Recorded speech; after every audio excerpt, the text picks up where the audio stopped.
Suppose I make the following statements. First, your opinion is your opinion. People have to respect the right of free speech, the right to have an opinion. You can't be sued for expressing opinion. Second, you can post what you want on the social media because you are protected by the right of free speech. You are not like a publisher or a journalist. You are just an ordinary citizen posting on the social media. Nobody actually cares what you post. Third, when you quote what someone else said, that is not what you said. That is what the other person said. That person is responsible for what he or she said. Fourth, any photo posted on social media is in the public domain, and you can copy it and use it any way you want. Those four opinions may be the conventional wisdom, but they are all wrong. In each of those cases, you could be sued in court. You would have to hire a lawyer to defend you at your expense. And depending on when you posted online, you could be found guilty and have to pay a fine. The excuses that people use to defend themselves socially in situations like these are excuses such as, I am just saying that this other person said that. Those excuses are not legal defenses. The point of this is that you have to know the law in the country where you live and where your information is posted online to protect yourself from a lawsuit. Let me give you some more legal issues to consider. There are other legal issues, such as legal rights of privacy and confidentiality in information that businesses collect, legal rights to access a private information, rights in terms of human rights that prevent discrimination. I'm going to talk in this section about legal issues in communication and how they affect you as an employee and as a private citizen. Since laws apply to specific countries and to individuals inside those countries, I will be talking about Canadian law. Canadian law is based on British law, since Canada began as a colony of Great Britain. And so Canada's legal system and Canada's political structure reflect Great Britain, not the United States. But in Canada and other countries, we're familiar with the US legal system because we watch a lot of films and TV shows made in the United States. That media reflects US law, but it is different in different countries. So what I'm going to say about Canadian law applies to people in Canada, either citizens or visitors, and is similar to British law. If you are in another country, you likely have laws to govern the same issues of communication, and you need to know the exact law in the country where you are. So, what about the right to free speech? Isn't it guaranteed in the Canadian Constitution, known as the Canadian Charter of Rights and Freedoms? Yes, the Canadian Constitution has a section guaranteeing free speech, but that is not an absolute and unlimited freedom. It is a freedom limited by other laws. The basic idea is that you have free speech if what you say does not harm someone else. If your free speech harms someone else in specific situations, commonly known as defamation, then you can be sued in a civil court action by anyone with the money to hire a lawyer. Notice that I said a civil court action. That's different from a criminal court action. A criminal court action is pursued by the state by the government for the benefit of citizens, and that has to do with crimes. A civil court action does not involve state prosecution. It involves two opponents who are aggrieved citizens, and they have the right to take their issue to court. Defamation is a legal term for a form of communication which harms the reputation of an individual. The harm must be serious and not trivial. You might think, oh, I can't be sued because I'm not guilty of saying anything defamatory. But you don't decide whether you said something defamatory, so that you can't decide whether or not to be sued. Someone sues you, and the court decides whether you are guilty. In the meantime, you are paying legal fees to defend yourself. But what if you think, I only posted a comment on Facebook, or I only posted a comment in a hotel review? That's not like publishing in a big newspaper. Wrong. If you post information on Facebook or any social media or anywhere on the internet, or even inside a group email, legally that is considered a publication, and you can be sued for that. Well, by now you may get in the idea that what seems like conventional wisdom about what you can say or what you can post is not legally correct. You have to think like a lawyer before you speak or before you post on the social media or the internet. If you think you can say something online because you see others do it, you are wrong. If you think you can say something online because common sense says you can say it, you are wrong. Think like a lawyer. Okay, what is defamation? I said that defamation is a legal term for a form of communication which harms the reputation of an individual. The harm must be serious and not trivial. Defamation that is spoken only is called slander. That's where people are in the presence of each other and something defamatory is said. Defamation that is published in words, recorded speech, and images is called libel. Since slander is defamation that is only spoken, it is limited to only those assembled to hear you. So the potential audience in slander is small, and the potential harm is limited by the size of the small audience. Libel that is published has a larger audience because of technology and the internet. So the potential audience in libel is large, and the potential harm is larger. Because the audience on the internet is virtually unlimited, the potential harm is very large.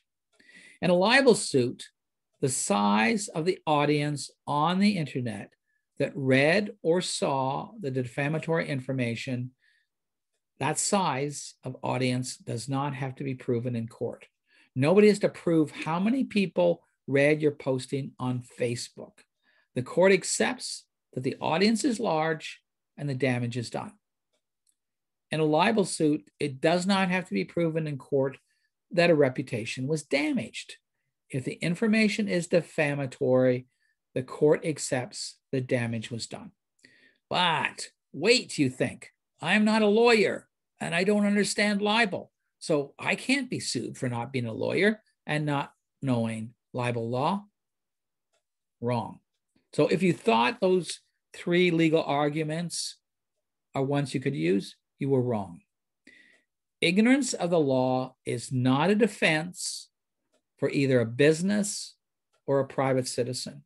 You can't argue in court that you didn't understand libel or copyright or discrimination. You are either guilty or innocent. Just the same as a bank robber charged with robbing a bank can't try to use in court a defense. I didn't know that robbing a bank was an offense. Ignorance of the law is not a defense. And there's actually a section of the Canadian Criminal Code, section 19, that says that. And remember, the laws in Canada apply to citizens and anyone inside the country, even if that person is a visitor and not a citizen. So you can't escape legal action or lawsuit just because you are not a citizen. Now, consider this example of a libel action. In 1990, McDonald's Corporation sued two Britons, one a gardener and the other an unemployed postman, for defamation. It accused them of saying that McDonald's food is unhealthy, that the company exploits children through advertising, and that it is anti-union, amongst other things. After a 7-year trial, 7 years, now that's not every day in court. Trials often can have gaps of months in court appearances. Anyway, over 7 years, that defamation action by McDonald's spent 10 million pounds in legal fees, and the two defendants spent about 40,000 pounds, and the defendants raised that through public donations. McDonald's won a partial victory and was awarded 60,000 pounds in damages. Now, balance that. McDonald's was awarded 60,000 pounds, but it cost McDonald's $10 million in legal fees. Was it worth it for McDonald's to win that partial victory against a gardener and an unemployed postman? The publicity department, public relations department of McDonald's would have to think about that. This so-called McLibel suit gave publicity to McDonald's and came to symbolize the perversity of modern defamation law, especially as it applies to speech about corporations, and inevitably fell into the story pattern of David against Goliath, the gardener and the unemployed person being ordinary people, the David in the story, the Goliath, the huge warrior, the monster, being McDonald's. So was that publicity for McDonald's worth the victory in court? Was paying $10 million in legal fees worth it to get 40,000 pounds, 60,000 pounds in damages? Another example, an individual called Mark Price in Canada created a website inviting people to describe their customer service experiences with FutureShop. FutureShop was a technology company in Canada. It was sold a couple of years ago to Best Buy, so we don't see it now. We see Best Buy instead. But anyway, in this action, this person was threatened with a defamation suit because he had a website inviting people to describe their customer service experiences. He wasn't writing the website, but he was publishing it in a sense that he was giving people a forum to say what they wanted. Now, on the advice of his lawyer, Mark Prince shut the site down. And it wasn't that what he done was necessarily defamation.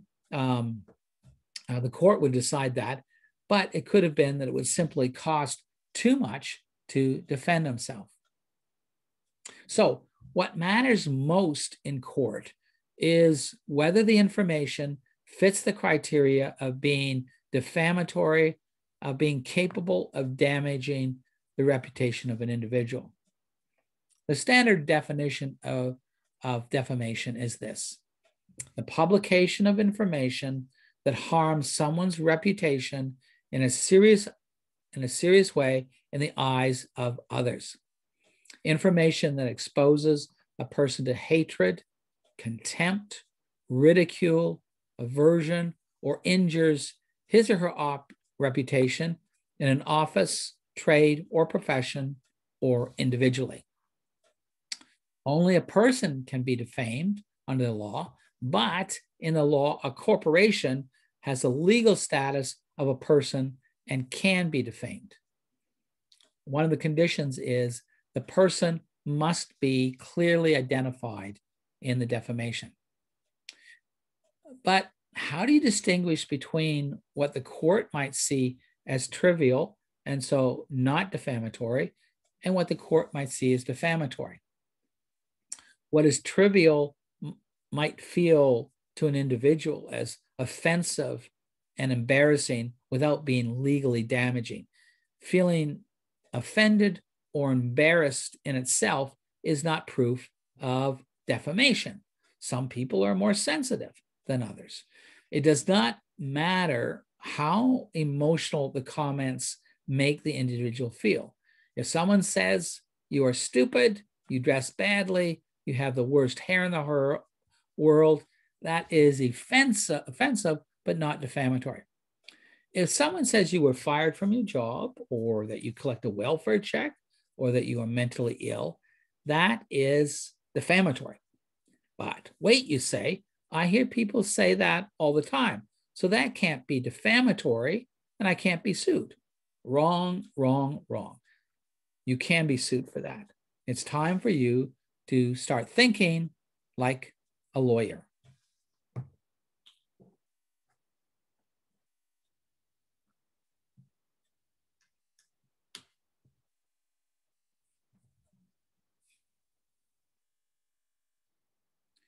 Okay, what are the danger areas? I'm going to give you a list of categories that are defamatory. It's not all the things, but it starts you out. Okay, what is defamatory? Saying somebody committed a criminal act, has a criminal record, or an accusation of crime. Now, let me just clarify that point. If you say that somebody has robbed a bank, that's defamatory. If you have proof that somebody robbed a bank, such as a court record of a conviction, saying that person robbed a bank is still defamatory, but now you have a defense. Okay, other items in the category. Accusations of corruption, cheating, misappropriation, taking bribes. Accusations of immorality, having a loathsome disease, being fired, being bankrupt, being mentally ill, being unfair, being on welfare, being unchaste. That's not the whole list, but it gives you the idea. Just because you hear others say something doesn't mean it isn't defamatory. It might just mean that they haven't been sued yet. This also means that you have a right to protect your reputation legally. You can sue if someone defames you, but that means you have to start by hiring a lawyer and paying legal fees, perhaps for a year or two or longer. Now you know why someone who said something defamatory without getting sued, because it costs money to sue and it costs money to defend yourself against a lawsuit. It's sometimes not obvious what is defamatory, even with a definition of defamation. That is because the law is general. The law is general for a reason. Laws are typically general to be able to apply to lots of particular circumstances. A defamatory law wouldn't work if it simply defined certain words as defamatory, and when somebody uses those words, you could sue. If the law defined certain words as defamatory, then whatever was not on the list would not be defamatory. And people could find ingenious ways to be defamatory without getting used by using words that were code words for what is defamatory. Let me give you an example of code words. Code words are words that seem innocent in the literal meaning, but everyone knows they mean something different. So in China, the government controls information on the internet and has spent billions of dollars controlling information on the internet with algorithms and with censors. This catches the list of outlawed words, and then they are automatically removed or censored. Even the word censored is outlawed and removed from the internet in China so that the citizens won't learn that there is censorship. But the Chinese people are smart. They realize it's happening, and they adjust by using a different word. They have used the word harmony as a code word for censorship. The censors realized that, so the censors banned the word harmony. But the word harmony in Chinese sounds like the word for river crab. So people in China started to use the word river crab to mean censorship, and so on. The point is that you can't create a law against libel by defining the words that are libelous. Then what isn't on the list would not be libelous, and people would still find ways to imply what is defamatory and escape a lawsuit. The definition of defamation is general, so it can fit different circumstances, which means that it can be difficult to anticipate all the circumstances when information is libelous. To decide, it is necessary to sue in court and let the court decide. Here's some more examples of situations that could be defamatory. A rival business accuses your business of something terrible that will damage your business, thus benefiting the rival. A customer accuses your business of something terrible that will damage your business. A disgruntled or fired employee accuses your business of something terrible that will damage your business. A disgruntled customer sets up a copycat website based on a web address similar to the name of your company that features shoddy visuals and inaccurate information, thus distorting the reputation of your country.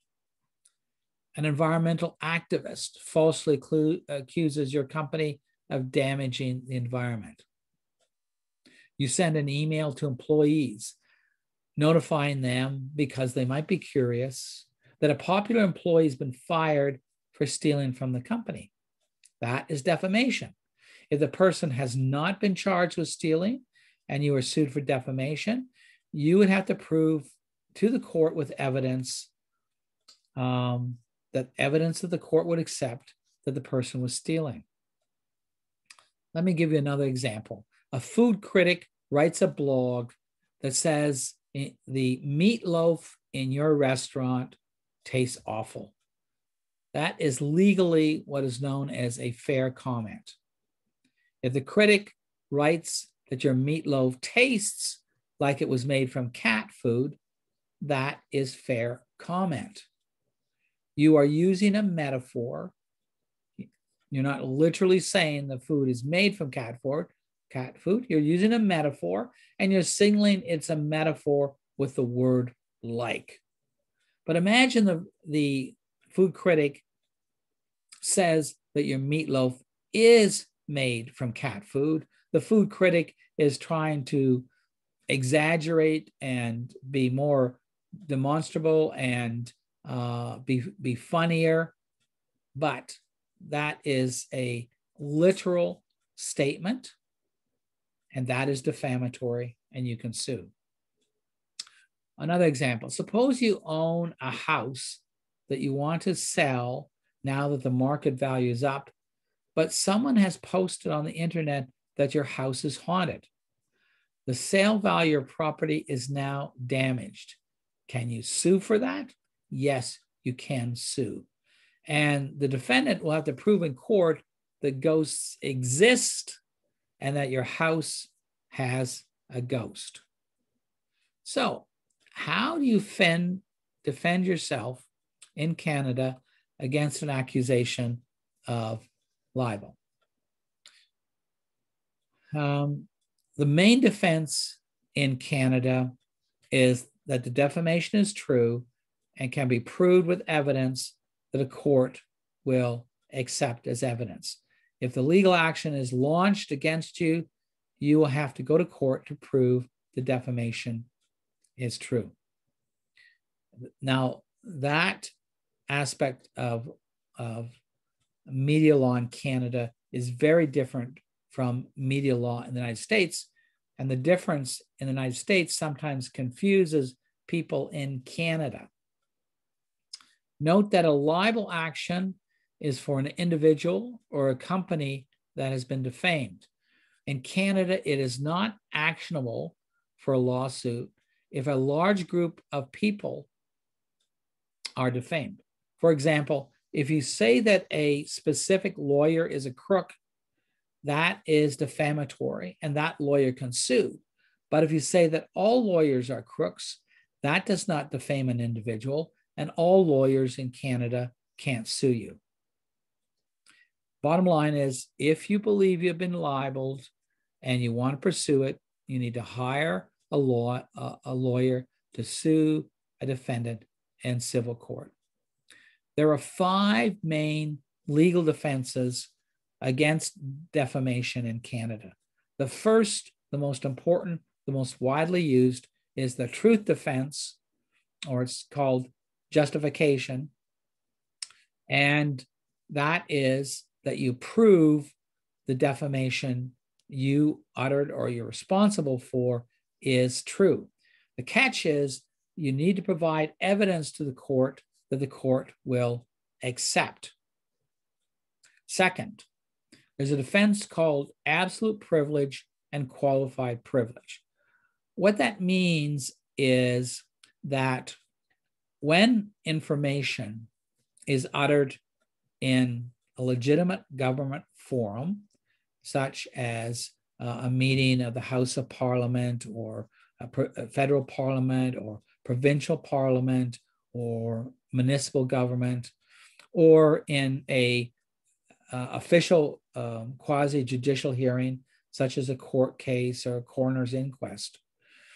When information is delivered in those contexts and someone makes a statement that is defamatory but not proven, there's a defense against that, and that's called absolute privilege and qualified privilege. And that what makes it possible for journalists to cover government meetings and judicial meetings. So, for example, in a court case, there's 2 sides, and witnesses may be saying things that are defamatory without evidence yet in a court ruling that accepts that evidence and makes a decision. That information, reporters are allowed to report that information, even though it's defamatory and there may not be proof.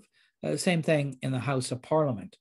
Members of Parliament can stand up and tell the meeting something defamatory, and those members of Parliament can't be sued because they have absolute privilege. Journalists can report what is said. They have qualified privileges. For that defense, there's a number of conditions that need to be met. I'm not going to go specifically into those conditions right now. Third is the consent defense. That is, the person who was defamed agrees with the defamation, and you can prove that the person agrees with the defamation. Fourth is fair comment. I've already mentioned that. And that defense allows for commentary editorials, reviews, editorial cartoons, satire. That is a defense, but it's a difficult defense, and you have to meet a lot of conditions, such as the facts were fairly represented along with the other material. So that's a difficult defense to use. The fifth defense is a relatively new defense in Canada. It happened in 2009 without a law being passed. It developed from case law. That is, judges made decisions on court cases that amounted to a new defense. This defense is called responsible communication on matters of public interest. And that defense gives the media and others more leeway to say defamatory things without evidence. But this defense is difficult to use and requires meeting the conditions of that defense. And I'm not going to get into specific conditions right now. A question: do you need proof that the defamation was damaging? No, you don't. In Canada, you do not have to prove that the defamation damaged a reputation or the reputation of a business. If the court accepts that the defamation, that the information is defamatory, that is enough to get a guilty verdict, provided a defense doesn't work. However, once guilt has been determined, evidence of the extent of the damage may be used to help the judge make a decision on the amount of compensation. I'm quickly going to mention three other aspects of the law in Canada that have to do with communication. Those three are copyright, human rights, and privacy rights. First, copyright. Copyright is the legal ownership of work that is created, whether it is published or not. Copyright applies to writing, music, lyrics, choreography or dance moves, sculpture, paintings, photographs, movies, videos, maps, sound recordings, art, architectural works, and computer programs. That's a partial list. Copyright does not apply to facts, ideas, news, short quotation, speeches, lectures, or public readings. If an employee is paid to produce the material, then the employer owns the copyright. So this is what happens in the media. If a journalist is employed by a news outlet and produces material as part of his or her job, then that individual journalist does not own the copyright. The employer owns the copyright, and the employer can actually resell it and get more value out of the information. So you understand that copyright is legal ownership of work that is created, whether published or not. So if you post a photo of yours on the internet, you own the copyright of that. Legally, someone cannot take your photo and republish it, repost it on the internet, maybe even use it to make money. Somebody else does not have the right to do that because you own the copyright merely by the act of taking the photo. You don't have to register it anywhere. You created it. You own the copyright. So if somebody else uses your photo, you can sue them for copyright violation. But the catch I mentioned is that it's going to cost you money to sue. Think of how much McDonald's Corporation spent suing over in a defamation case against two citizens. In a copyright case in court, it's going to cost you money. Now, the issue of privacy. Businesses collect private information of customers, clients, patients, and employees, and businesses have ethical and legal responsibilities for that information. Those matters are defined in laws in Canada.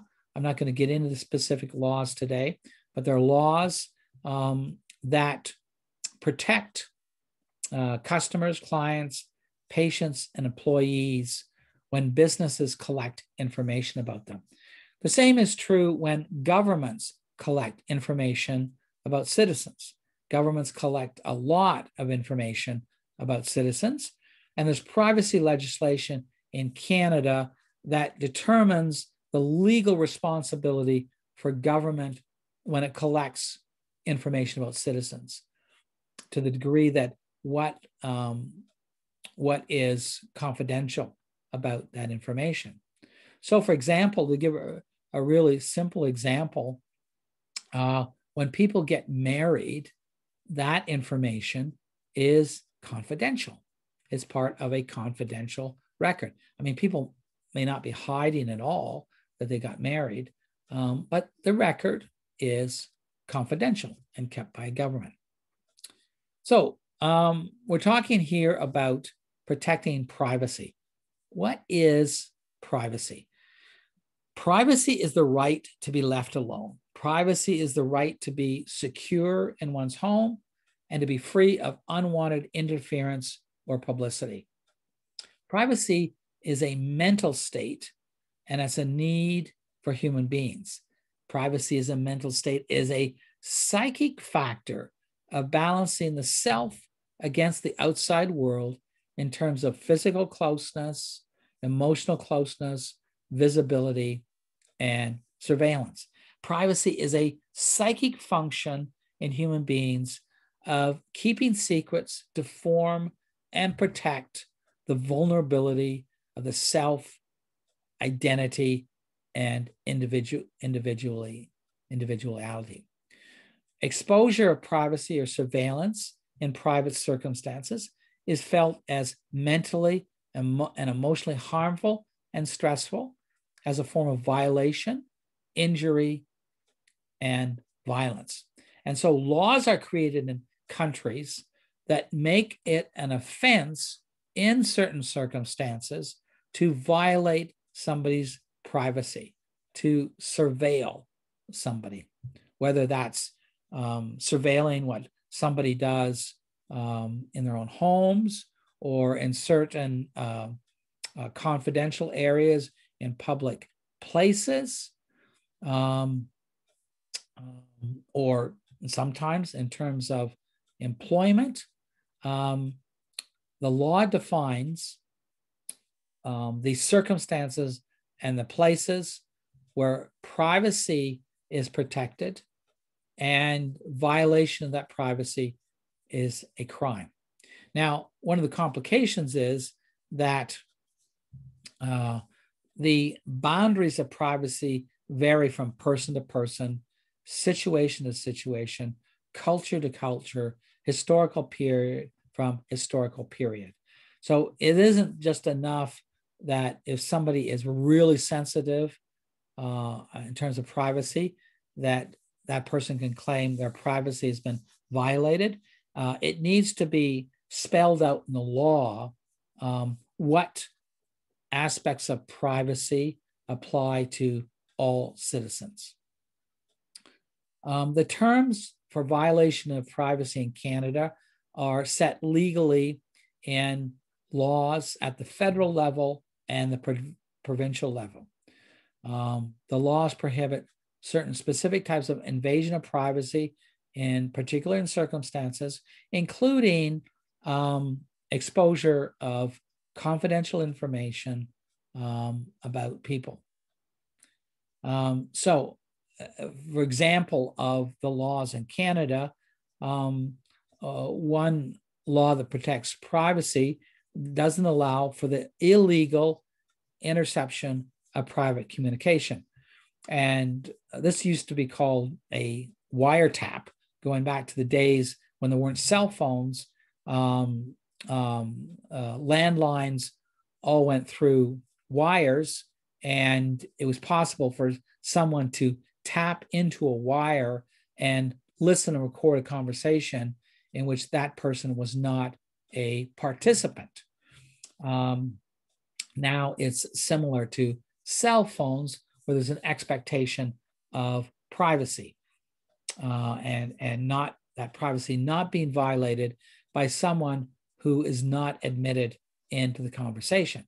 So you've heard about police doing wiretaps. How do they do that? Well, since there's a law against doing a wiretap, a police agency has to go to court, get a judge to allow a wiretap. And it can be a secret wiretap, but the judge allows it. That allows the police to do an investigation without tipping off criminals that they're being investigated. And later in court, the circumstances, the document, the permission to the wiretap may come up in court as an issue. So other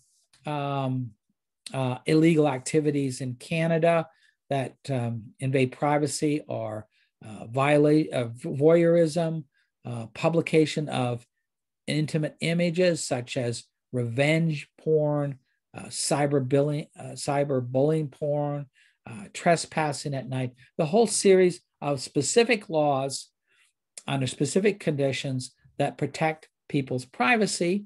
And if those conditions have been violated, someone can request that the state investigate and prosecute it. But privacy is not protected in public places or public events where there is a legitimate public interest in the matter, where people understand that they are visible. So for example, if you attend a sports event at an arena and somebody takes your photo, that is allowed because you should have understood that you were giving up some privacy by being visible in a public place. What would be an interesting legal issue now as technology advances are unmanned drones. That is, can an unmanned drone invade privacy? And under what circumstances would it be illegal or not? Finally, I just want to touch upon the issue, the legal issue of human rights. And the legislation on human rights applies to everybody in the country. Businesses have to obey these human rights legislations. Journalists have to obey them. So how do we know what a human right is and when there's discrimination against that right? Well, first of all, it needs to be written very clearly into a law what a human right is and when that would be violated or discriminated against. And remember, at the beginning, I talked about the right of free speech and also how the right of free speech is limited. So there's legislation that determines what human rights people are entitled to and what constitutes discrimination. So there's international law. There's the UN Universal Declaration of Human Rights, 1948. Countries have their constitutions, which spell out the rights of everybody against which people can't be discriminated. And there's human rights legislation federally in Canada and provincially, province by province. This university also has its own anti-discrimination code passed by the Board of Governors as a policy. So if you feel that your rights have been denied as a student of this university, or that you've been discriminated against, you can go to the anti-discrimination code of the university, and you can read it, and you can see if what happens fits the terms of that policy. And of course, that's not the only document that applies. BC has a human rights code. It has a human rights tribunal. And if you believe you've been discriminated against in British Columbia, you can go to the BC Human Rights Tribunal. The BC Human Rights Code, or any human code on human rights, defines the basis of discrimination as denying certain things on the basis of categories like this: race, color, ancestry, place of origin, religion, marital status, family status, physical or mental disability, gender, gender orientation, gender identity or the expression of gender identity, or age of that person or of that group. So I've just given what the list is in the BC Human Rights Codes, and that's typical what you would expect to find in human rights legislation. What is not on the list is not discrimination. So if somebody is short and somebody has an apartment to rent and won't rent them the apartment because they're short, that's not discrimination. Or the person is tall and somebody won't serve them at a restaurant because they're tall, that's not discrimination. If somebody goes into a restaurant and is wearing bare feet and the restaurant won't serve them, that's not the basis of discrimination, because it's not a category recognized in a human rights code. So discrimination in terms of the law are specific things. Now, that doesn't mean that there aren't other acts of discrimination. The law is always evolving. It's recognizing and adding and changing the wording. So it's possible to have discrimination without it defined in a human rights code. The catch is there's no basis for prosecuting it if it doesn't fit what's in the human rights code. So remember, big takeaway, just because you see other people doing something when they communicate, that doesn't mean you can do it. The bottom line is you have to know the law and you have to think like a lawyer in order to protect yourself and in order to avoid doing things that put you in legal jeopardy.